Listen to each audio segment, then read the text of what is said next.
ओम शांति।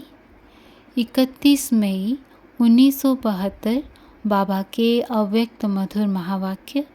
मुरली का टाइटल है भविष्य में अष्ट देवता और भक्ति में ईष्ट बनने का पुरुषार्थ। बाबा कहे, अपने आप को सदा शिव शक्ति समझकर हर कर्म करती हो।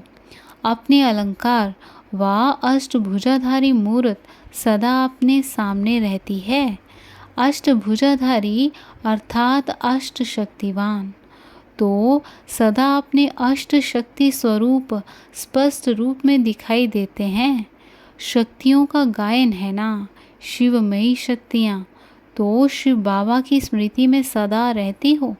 शिव और शक्ति दोनों का साथ साथ गायन है, जैसे आत्मा और शरीर दोनों का साथ है। जब तक इस सृष्टि पर पाठ है तब तक अलग नहीं हो सकते। ऐसे ही शिव और शक्ति दोनों का भी इतना ही गहरा संबंध है जो गायन है शिव शक्तिपन का। तो ऐसे ही सदैव साथ का अनुभव करती हो, वह सिर्फ गायन है। सदा साथ ऐसा हो जो कोई भी कभी इस साथ को तोड़ ना सके, मिटा ना सके।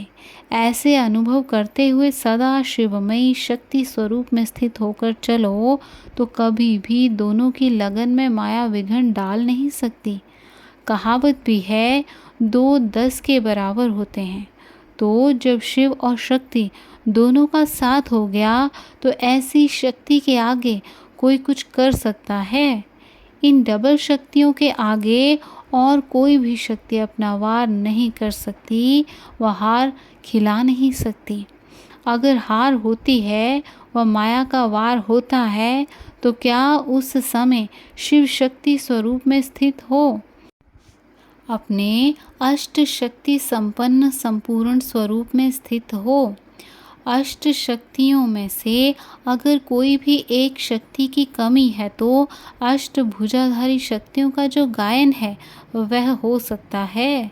सदैव अपने आप को देखो कि हम सदैव अष्ट शक्तिधारी शिव शक्ति होकर के चल रही हैं। जो सदा अष्ट शक्तियों को धारण करने वाले हैं वही अष्ट देवताओं में आ सकते हैं। अगर अपने में कोई भी शक्ति की कमी अनुभव करते हो तो अष्ट देवताओं में आना मुश्किल है। और अष्ट देवता सारी सृष्टि के लिए ईष्ट के रूप में गाए और पूजे जाते हैं। तो भक्ति मार्ग में ईष्ट बनना है व भविष्य में अष्ट देवता बनना है तो अष्ट शक्तियों की धारणा सदैव अपने में करते चलो। इन शक्तियों की धारणा से स्वतः ही और सहज ही 2 बातों का अनुभव करेंगे। वह कौन सी 2 बातें? सदा अपने को शिव शक्ति व अष्टभुजाधारी अथवा अष्ट शक्तिधारी समझने से एक तो सदा साथीपन का अनुभव करेंगे और दूसरा सदा अपनी स्टेज साक्षीपन की अनुभव करेंगे। एक साथी और दूसरा साक्षी, यह दोनों अनुभव होंगे, जिसको दूसरे शब्दों में साक्षी अवस्था अर्थात बिंदु रूप की स्टेज कहा जाता है। और साथीपन का अनुभव अर्थात अव्यक्त स्थिति का अनुभव कहा जाता है। अष्ट शक्ति की धारणा होने से इन दोनों स्थिति का अनुभव सदा सहज और स्वतः करेंगे। ऐसे अनुभव करेंगे जैसे कोई साकार में साथ होता है तो फिर कभी भी अपने में अकेलापन व कमजोरीपन अनुभव नहीं होता है। इस रीति से जब सर्वशक्तिमान शिव और शक्ति दोनों की स्मृति रहती है तो चलते फिरते बिल्कुल ऐसे अनुभव करेंगे जैसे साकार में साथ हैं और हाथ में हाथ है। गाया जाता है ना, साथ और हाथ, तो साथ है बुद्धि की लगन और सदा अपने साथ श्रीमत रूपी हाथ अनुभव करेंगे। जैसे कोई के ऊपर किसका हाथ होता है तो वह निर्भय और शक्ति रूप हो कोई भी मुश्किल कार्य करने को तैयार हो जाता है। इसी रीति जब श्रीमत रूपी हाथ अपने ऊपर सदा अनुभव करेंगे तो कोई भी मुश्किल परिस्थिति व माया के विघ्न से घबराएंगे नहीं। हाथ की मदद से हिम्मत से सामना करना सहज अनुभव करेंगे। इसके लिए चित्रों में भक्त और भगवान का रूप क्या दिखाते हैं। शक्तियों का चित्र भी देखेंगे तो वरदान का हाथ भक्तों के ऊपर दिखाते हैं। मस्तक के ऊपर हाथ दिखाते हैं। इसका अर्थ भी यही है कि अगर मस्तक अर्थात बुद्धि में सदैव श्रीमत रूपी हाथ है तो हाथ और साथ होने कारण सदा विजयी हैं। ऐसा सदैव साथ और हाथ का अनुभव करते हो। कितनी भी कमज़ोर आत्मा हो, लेकिन साथी अगर सर्वशक्तिमान है तो कमज़ोर आत्मा में भी स्वतः ही बल भर जाता है। कितना भी भयानक स्थान है, लेकिन साथी शूरवीर है तो कैसा भी कमज़ोर शूरवीर हो जाएगा। फिर कभी माया से घबराएंगे नहीं। माया से घबराने व माया का सामना ना करने का कारण साथ और हाथ का अनुभव नहीं करते हो। बाप साथ दे रहे हैं, लेकिन लेने वाला ना लेवे तो क्या करेंगे। जैसे बाप बच्चे का हाथ पकड़कर उनको सही रास्ते पर लाना चाहते हैं, लेकिन बच्चा बार बार हाथ छुड़ाकर अपनी मत पर चले तो क्या होगा, मूंझ जाएगा।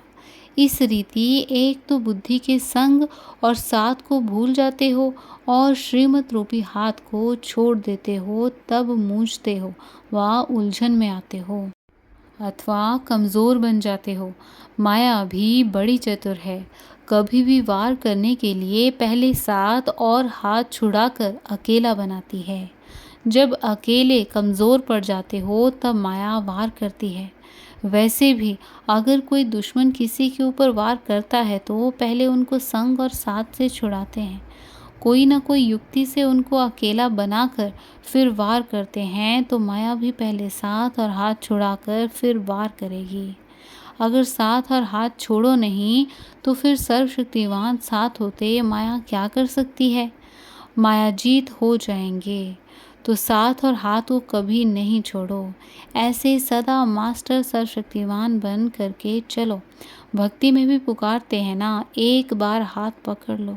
तो बाप हाथ पकड़ते हैं, हाथ में हाथ देकर चलाना चाहते हैं, फिर भी हाथ छोड़ देते हैं तो भटकना नहीं होगा तो क्या होगा। तो अब अपने आप को भटकाने के निमित्त भी स्वयं ही बनते हो। जैसे कोई भी योद्धा युद्ध के मैदान पर जाने से पहले ही अपने शस्त्रों को, अपनी सामग्री को साथ में रख करके फिर मैदान में जाते हैं, ऐसे ही इस कर्म क्षेत्र रूपी मैदान पर कोई भी कर्म करने अथवा योद्धे बन युद्ध करने के लिए आते हो तो कर्म करने से पहले अपने शस्त्र अर्थात यह अष्ट शक्तियों की सामग्री साथ रखकर फिर कर्म करते हो। वह जिस समय दुश्मन आता है उस समय सामग्री याद आती है तो फिर क्या होगा, हार हो जाएगी। सदा अपने को कर्म क्षेत्र पर कर्म करने वाले योद्धे अर्थात महारथी समझो। जो युद्ध के मैदान पर सामना करने वाले होते हैं वह कभी भी शस्त्रों को नहीं छोड़ते हैं। सोने के समय भी अपने शस्त्रों को नहीं छोड़ते हैं। ऐसे ही सोते समय भी अपनी अष्ट शक्तियों को स्मृति में नहीं लाना है, अर्थात अपने शस्त्रों को साथ में रखना है। ऐसे नहीं जब कोई माया का वार होता है उस समय बैठ सोचो कि क्या युक्ति अपनाऊं। सोच करते करते ही समय बीत जाएगा। इसलिए सदैव एवर रेडी रहना चाहिए। सदा अलर्ट और एवर रेडी अगर नहीं है तो कहीं ना कहीं माया धोखा खिलाती है और धोखे की रिजल्ट क्या होती, अपने आप को देखकर ही दुख की लहर उत्पन्न हो जाती। अपनी कमी ही कमी को लाती है। अगर अपनी कमी नहीं है तो कभी भी कोई भी कमी नहीं आ सकती। सभी अपने को बेगमपुर के बादशाह कहते हो ना। यह इस समय की स्टेज है जबकि गम की दुनिया सामने है। गम और बेगम की अभी नॉलेज है। इसके होते हुए उस स्थिति में सदा निवास करते, इसलिए बेगमपुर का बादशाह कहा जाता है। भले बैगर हो, लेकिन बैगर होते भी बेगमपुर के बादशाह हो, तो सदा इस नशे में रहते हो कि हम बेगमपुर के बादशाह हैं। बादशाह अथवा राजे लोगों में ऑटोमेटिकली राज्य चलाने की शक्ति रहती है, लेकिन उस ऑटोमेटिक शक्ति को अगर सही रीति काम में नहीं लगाते हैं, कहीं ना कहीं उल्टे कार्य में फंस जाते हैं तो रजाई की शक्ति खो लेते हैं और राज्य पद गंवा देते हैं।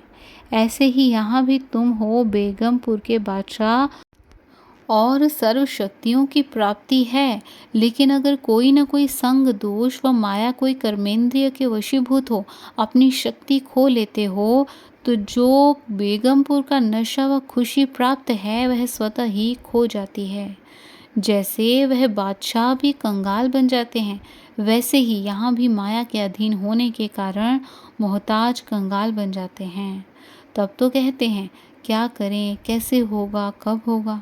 यह सभी है कंगालपन, मोहताजपन की निशानी। कहाँ न कहाँ कोई कर्मेंद्रियों के वश हो अपनी शक्तियों को खो देते हैं। समझा? तो अष्ट शक्ति स्वरूप बेगमपुर के बादशाह हैं, इस स्मृति को कभी भूलना नहीं। भक्ति में भी सदैव यही पुकारा कि सदा आपकी छत्र छाया में रहें। तो इस साथ और हाथ की छत्र छाया से बाहर क्यों निकलते हो? आज की पुरानी दुनिया में अगर कोई छोटे मोटे मर्तबे वाले का भी कोई साथी अच्छा होता है तो भी अपनी खुमारी और खुशी में रहते हैं। समझते हैं हमारा बैकबोन पावरफुल है, इसलिए खुमारी और खुशी में रहते हैं। आप लोगों का बैकबोन कौन है? जिनका सर्वशक्तिवान बैकबोन है तो कितनी खुमारी और खुशी होनी चाहिए। कब खुशी की लहर खत्म हो सकती है? सागर में कभी लहरें खत्म हो सकती हैं क्या? नदी में लहर उठती नहीं, सागर में तो लहरें उठती रहती हैं। तो मास्टर सागर हो ना, फिर ईश्वरीय कुमारी व ईश्वरीय खुशी की लहर कब खत्म हो सकती है? खत्म तब होती है जब सागर से संबंध टूट जाता है, अर्थात साथ और हाथ छोड़ देते हो, तब खुशी की लहर समा जाती है। अगर सदा साथ का अनुभव करो तो पाप कर्म से भी सदा सहज बच जाओ, क्योंकि पाप कर्म अकेलेपन में होता है। कोई चोरी करता है, झूठ बोलता है व कोई भी विकारवश होता है जिसको अपवित्रता के संकल्प व कर्म कहा जाता है, वह अकेलेपन में ही होता है। अगर सदा अपने को बाप के साथ साथ अनुभव करो तो फिर यह कर्म होंगे ही नहीं। कोई देख रहा हो तो फिर चोरी करेंगे, कोई सामने सामने सुन रहा हो तो फिर झूठ बोलेंगे।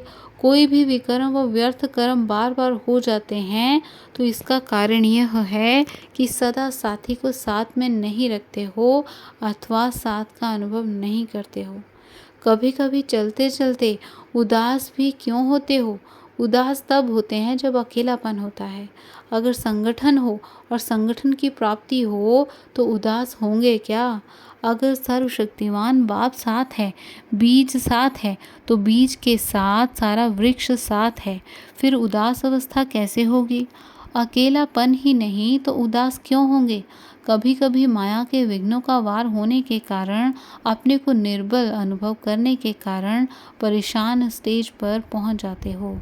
बलवान का साथ भूलते हो तब निर्बल होते हो, और निर्बल होने के कारण अपनी शान को भूल परेशान हो जाते हो। तो जो भी कमज़ोरियां व कमी अनुभव करते हो, उन सभी का कारण क्या होगा? साथ और हाथ का सहारा मिलते हुए भी छोड़ देते हो। समझा? कहते भी हो कि सारे कल्प में एक ही बार ऐसा साथ मिलता है, फिर भी छोड़ देते हो। कोई किसको हाथ देकर किनारा करना चाहे और वह फिर भी डूबने का प्रयत्न करे तो क्या कहा जाएगा? अपने आप को स्वयं ही परेशान करते हो ना। बहुत समय से इस सृष्टि में रहते हुए अभी भी यही परेशानी की स्थिति अच्छी लगती है? नहीं तो बार बार उस तरफ क्यों जाते हो? अभी जल्दी जल्दी चलना है, स्पीड तेज करनी है।